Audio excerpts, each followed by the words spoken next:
Assalamualaikum warahmatullahi wabarakatuh. Hai sedulur semuanya, saudara-saudara semua yang sedang bekerja, atau yang lagi nganggur, atau yang di luar negeri, atau yang di Indonesia, atau yang di mana saja. Sekarang kita akan bikin video tausiah dari Ustadz Danu. Silahkan disimak isi tausiahnya, monggo silakan.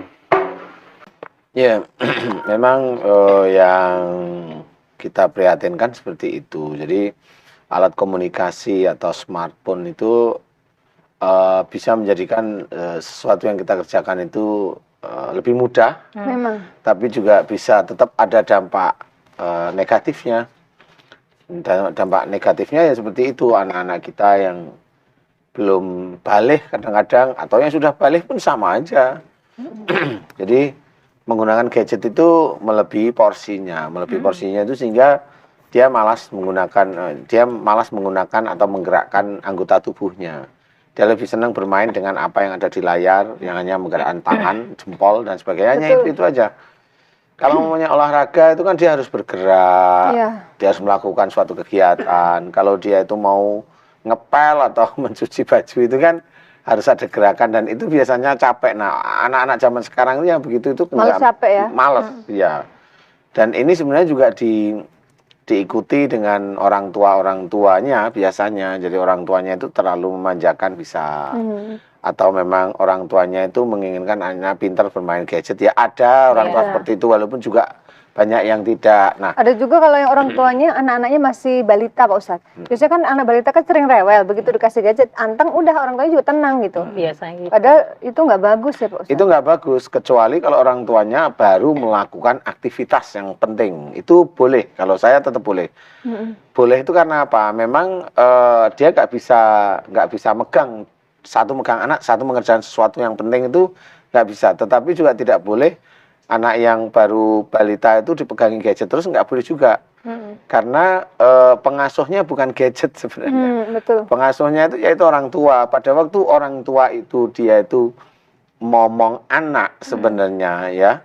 Pada waktu momong anak itu pikiran, hatinya itu tertuju pada anak.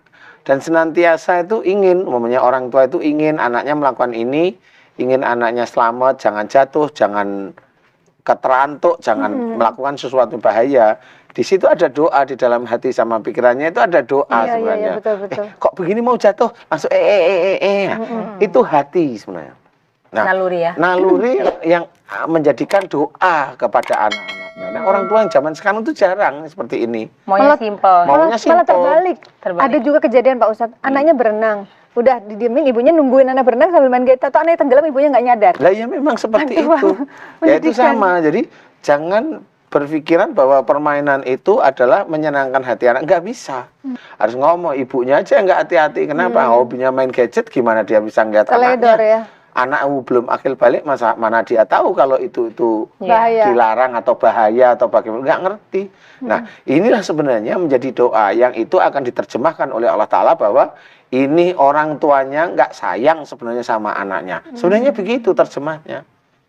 Sehingga kalau besok anaknya itu melawan kepada orang tuanya, ya itu balasannya. Salah sendiri ya. Iya, karena apa? Karena sejak dulu dia memang kurang care dengan anaknya, gitu. Secara langsung biasanya anak besarnya juga nggak care sama orang tua, bisa sama ya, dia individual nanti. Jadi hobinya main gadget ya sudah, nggak ada Tapi interaksi ada, komunikasi. orang tua pernah nih ya, dari kecil bayi umur seminggu udah diserahkan ke pengasuh.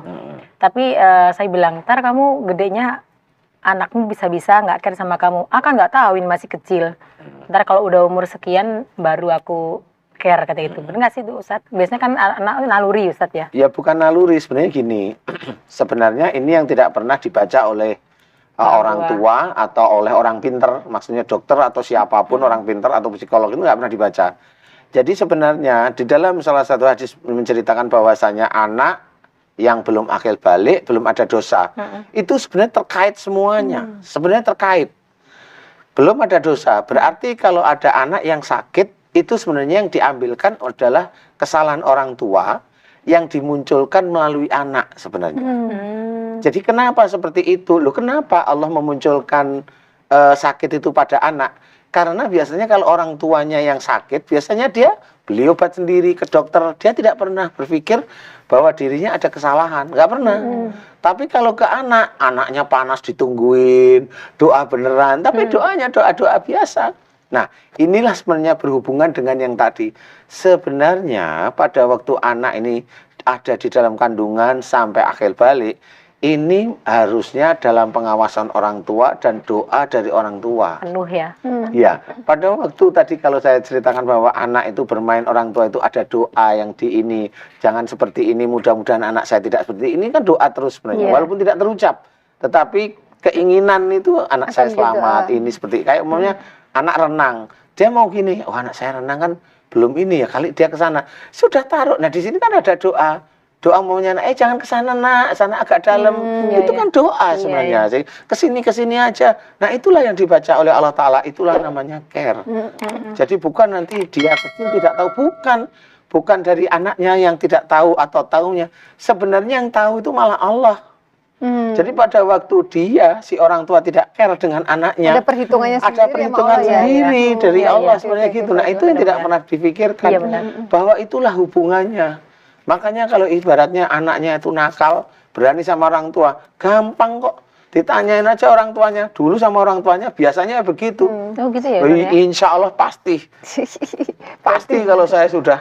Berarti Nggak kita ada yang namanya harus bapaknya bagus, introspeksi ya, Pak ibunya Ustadz, bagus, ya. anaknya nakal. Ini jarang sekali. Baik. Jarang sekali, insya Allah ya. Aduh Pak, itu kayaknya kita ini dikasih cermin sama Pak Ustadz nih, kamu harus begini Iya. supaya anaknya nggak durhaka. Kita ke orang tua kita juga harus baik gitu Iya, ya. betul. Ya baik pemirsa, saya ingatkan untuk Anda yang ingin memberikan pertanyaan kepada Pak Ustadz melalui acara Bengkel Akhlak, silakan bikin video pertanyaan Anda, boleh selfie ataupun diambil video oleh orang lain, lalu kirimkan video Anda ke alamat WhatsApp 0816736920 atau ke alamat email bengkel.akhlak@yahoo.com. Jangan lupa sebutkan nama, umur, status perkawinan, dan juga sudah berapa lama Anda mengalami keluhan sakitnya. Kami akan kembali setelah jeda berikut, tetap di Bengkel Akhlak. Ya pemirsa, terima kasih Anda masih bersama Bengkel Akhlak. Di sini ada guru kita Ustaz Danu, saya Ratna Lisri dan juga Mbak Nunung Azizah. Iya. Tema kita kali ini adalah pengaruh gadget pada anak. Mbak Nunung, ada pengalaman nggak mengenai gadget? Mbak Nunung, Bentar Mbak, aku ketawa dulu. Pak Ustaz. di sini boleh Mbak mau nanya soal tema kita, gadget boleh, masalah Boleh. penyakit boleh, masalah kehidupan pribadi, curhat juga boleh Curhat. Pak Ustaz. Mumpung ketemu silakan. Ustaz mah nggak usah curhat, udah tahu. Ya, bukan rahasia deh Mbak Nunung. Soalnya matanya tuh itu loh. Langsung baca. Ustaz saya mau ini Iya, nih iya, matanya. Gimana sih cara menghentikan anak untuk gadget? Soalnya kadang bangun tidur itu yang dituju gadget. Aku bilang doa dulu bangun tidur, alhamdulillah gitu kan. Dia langsung mana hatiku, gitu langsung gini.